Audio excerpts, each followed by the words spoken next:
really leading me on in a path, but they were not very good at running the business.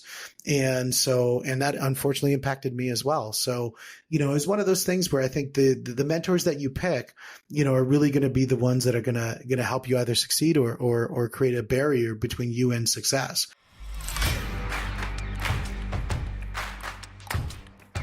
Hey everybody, Steve Hamoon here, Triple M Nation. This is the inaugural episode for the Money, the Mindset, the Mentoring podcast. I'm so excited to hit this as our very first. Actually, this is not our first episode. We've had 3 episodes prior. We thought we'd come back and set up our first episode, show you that we're not perfect. And you know why? Because you're not perfect either, and that's okay too. We all are going to be building together. Want to introduce myself. I'm Steve Hamoon. I'm your host. One of the things that I'm really passionate about is having a growth mindset, being able to see adversity, be able to overcome adversity, and be indomitable in anything that we do. Look, we're going to run into situations that are going to disrupt our life. We're going to run into situations where our goals are going to be at jeopardy. And, one of the things we have to do is look internal and say success is our duty, our responsibility, and our obligation. It is our job to own our results. And the more accountability we can put on ourselves, I think the better off we can be in the way that we go forward in our future. And so our goal here on this show is to bring people who've gone through really tough situations and found a way through them. Now, that could be people who are business owners. That could be people who are, have been 15 years, 20 years married, maybe remarried and figured out how to get it right the second time. Maybe it's people who are fighters. I love the mixed martial arts environment. I love jiu-jitsu. And I love being able to overcome in that space and bringing people on from there. There's nothing that can build a good, strong mindset than if somebody's trying to punch you in the face. So I think, that's something that's really critical. And so when we look at the podcast here, we're really trying to bring that to an audience of people who are saying, I need some help with wherever I'm at, whether you're in a situation of, I just need some direction. You're in the infancy of trying to figure out what you want to do to try to get to where you want to go, to develop your goals. Whether you're in a situation of your goals are actually developed and you're running into roadblocks. Or maybe you're getting past the roadblocks and you're looking just to expand your mindset. In each of those different situations, whether it's in finance, whether it's in relationships, whether it's in health or wellness, these are the things we want to make sure that we cover. Those are all the things that we hit when we start talking about our mindset, right? When we talk about money, money is a currency. And I use money because it's the most tangible way to say that you have a measurement. But a currency or a commission that you get on whatever you're doing is not necessarily in the form of money. Sometimes you can have a currency that comes in the form of love, or currency that comes in the form of health, or currency that comes in the form of some other mechanism of measurement. Currency is just is a medium of exchange, and that's what money is. So what we want to do is, as we go through, is look to say, what is the measurement of the exchange that happened when those actions were taken? Then I want to look at the mentorships. Mentors are extremely important. I've had the absolute joy. Just actually last week, I went down to my old rugby club, just driving through the parking lot, getting the drive of memories. And who should I happen to run into was my first coach from when I was 13 years old, and I'm 48 at the time of this recording. And it was great just to bump into him again and just have a chat and just, know that we can still, keep that conversation going. And man, I hope he knows the changes that he's made in people's lives, by the way that he's been able to develop people and the kids into strong, grown adults through the hard-earned lessons that you get from playing rugby. And so, mentors are something that are extremely important. One of my, mentors right now is a fellow by the name of Grant Cardone. Yeah, I'm going to probably throwing quite a few jiu-jitsu references and probably quite a few Grant Cardone references and a bunch of other people. And, just because I think it's really important to give honor to the people who've shared information with you so that you can honor the source that it came from. So know that there's always sources that where the information comes. Many times we think that we're inventing something, but really we're not inventing it. It came from somebody else. And let's give honor to that. And so our episode structure, what we're really looking at doing is every week we want to release out a new podcast that covers, either an interview or some sort of personal insight, a market analysis, or sometimes we're just going to bring on guests just to shoot the breeze and just to see where things go. The main thing is as we start that podcast, we're going to let you know, is this going to be a podcast that's just going to be a rough flow and just, a gentle conversation, or is it going to be something that has tangible key takeaways? If we say it's going to have tangible key takeaways, our whole goal is that at the end of that episode, whatever the topic is that we're covering, is that we're able to give you something that you can walk away with that you can actually do. And I think that's really important because so many times you can have conversations, but it doesn't turn into actual practice. I've gone to so many training seminars, and you take that book, you put it up on the shelf, and you never use it. Really important that if we're going to go through something, that we're really providing value, that you can do some takeaways, because, as I said, we've all run into obstacles. Myself personally, I mean, I've been self-employed since 2005. I've run businesses that have grown up to, medium-sized businesses, certainly not to the level of people like, one of my mentors, Grant Cardone, but, in that middle ground. And I think what's great in having a conversation or listening to somebody who's going through the middle ground is the same thing that, when you're in, say, jujitsu, and you're going and you're working with somebody who's in that middle ground of growth too. They're not to that point of, where their mind is so big and they know so much that they're detached from what it is like to be at the very beginning. Now, when we talk about Grant Cardone, for sure he did Undercover Billionaire and went, you know what, I'm going to go back to the beginning and see what it's really like. And he went to a small town and decided to start off, in a situation where he had $100 and nothing behind him, and was able to create some tremendous wealth in a very short period of time, because they could take away all of his money. They could take away his brand, but they couldn't take away the thing that was in his head. But he had a billionaire mindset. The one thing that he didn't have when he went into that is he didn't have a millionaire or $100,000 mindset. And so he did have a little bit of advantage going, because he didn't have the name of Grant Cardone, he certainly had the brain of Grant Cardone, and it definitely showed in some of those episodes. And some of the things that I really want to look through is through these episodes is give you a lens on what it is to be that person who's gone from 0 to 100,000, or to be that person who's gone from, I'm in my first marriage, I'm getting to my second one, or the person who I'm just getting into, getting back into shape. There's some people that we have in the roster to interview who've, lost 40, 50 pounds in a period of time, and then put it back on again, and then lost it again.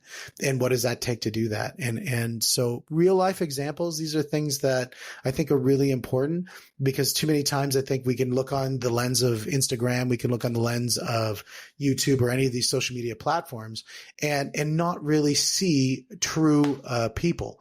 And I think it's really important. I mean, I look at myself like, back in 2005, I started a business. It grew fairly nicely up until about 2012. We had, a bunch of employees, was growing great. And then all of a sudden, 2012, 2014 hit, and those years crucified us. We had, a bunch of clients not pay us. We had a really difficult time. I had a young family at the time. We have, my first son born, my second son just out the door. And so it was a difficult time. We were probably at that time, at least $750,000 in the hole. We burned through all of our savings, and we had to make some decisions, and they were tough decisions to make at that time. And by going through those tough decisions and being able to secure small win after small win after small, they were not big wins. They were wins that were hard earned for sure. But I have to say, I had people around me at that time. I was very fortunate to have people around me. I will always give thanks and credit to, one of my early mentors. Her name was Michelle Mason, and she did a wonderful job of helping me pivot out of the darkness of where I was and get into something that, truly was successful. At that point, it was real estate that got me into the next path. And it wasn't necessarily investing in real estate. I wasn't ready at that point. But what it was is to transact in real estate and really, create some impact in people's lives and then as a result, create an impact in mine. And she did such a wonderful job. So that's where I looked at it and went, mentors are extremely important. If I didn't have her as a mentor, I don't think I would have been able to get out of that successfully, because I had a bad mentor prior to that. And I had somebody who was very technical, really leading me on in a path, but they were not very good at running the business. And that unfortunately impacted me as well. So, it's one of those things where I think the mentors that you pick, are really going to be the ones that are going to help you either succeed or create a barrier between you and success. And at that point, Michelle was the person who really brought me from a very difficult position to where I am today. And so, from 2012 to today, real estate was one of those things that, I think is such an amazing asset. It's such an amazing impact. It's a funny one too, because real estate is really a glorified piece of paper saying that you have interest in a property. But there's so much emotion tied to it. When people get into buying houses and people get into, owning their first home, getting in there where they set up for their family and, they set up the crib in that second room. And, there's so much emotion tied to the homestead and the dichotomy of it being an asset, but also being something so personal. When you talk about the physicality of somebody's location, it's something that's extremely interesting to me. Then you put that together with the idea of owning real estate for the purposes of wealth creation, whether that be your principal asset. I know in Canada, we still have tax advantage in owning real estate, as our principal residence. But also owning, real estate for the purposes of other people's principal residences and the joy that can come with that. When you're creating spaces for people and they're great spaces that they can live in and they can grow their families or start their families or start their entry into Canada. These are things that are such an amazing thing that when you look at real estate, and real estate has been nothing but an amazing journey for us, for both me and my wife and our family. It's been something that I would highly suggest that if you're interested at all in real estate, find somebody that you can identify with, make sure that they have the same mindset as you, and then really set a long-term plan to grow together with that person, with those key mentors for you. Personally, we then pivoted and also started a mortgage business. One of the things that's great about, building a business is you build a team of people around you. And, my first business, I can still call everybody who worked with me in my prior business. I can call them all friends and have them over for dinner at a moment's notice. Frank, we're going to go for sushi sometime, when you listen to this. That to me is something that's really critical, is that, the people that you build, because it's blood, sweat, and tears. Like there was a friend of mine in rugby, he had a tattoo that said, for those who bleed with me, I shall call you brother. And I think that's something that in business, while it's a metaphysical bleed that happens, it is definitely something that is taxing. I mean, just because it's not a physical thing, it doesn't mean that it can't be painful. And so, that's the greatest thing about building a business, is building those people around you and building all those relationships. With the mortgage business, we've met absolutely wonderful people who've developed amazing careers in this space, and watching them develop from where they started to where they are today to where they are going to go in the future. That's one of the most beautiful things about running a business, is the impact in the lives of people around you that you can do, and then what they do back to you in return. It's a beautiful thing. And so that's been really helpful. And then moving on into the business coaching stuff that's aligned with everything else that we're doing, sharing the messages of, some of the successes through the different coaching tools that we have from other key mentors that we have. It's been a beautiful journey, not only impacting our business, but impacting the businesses of people around us. And so that's really the journey for me. One of the things that we're looking always is to bring value to whatever relationship that we have. Whether I'm teaching jujitsu at 5:30 in the morning, whether we're speaking to a group of entrepreneurs and, helping them hone on a marketing strategy or a sales tactic, or whether we're talking to people about, health and mindset and winning and overcoming obstacles. These are the things that I think are so critically valuable. And I really wanted to dial into people who maybe don't have haven't been approached to get their message out, but have such a really good message to bring. Those are the people that I definitely want to bring to this podcast and make sure that they get their message to you and that they are heard. And then I want to hear back from you guys. I want you guys to give me feedback and say, Steve, I love this. And these are the things that we really want to develop, because if we can give you more of what you're looking for, and really give you good, strong takeaways, so that at the end of the episode, you're like, man, you've really made an impact in my life. These are the things that I think, bring me such joy to doing this.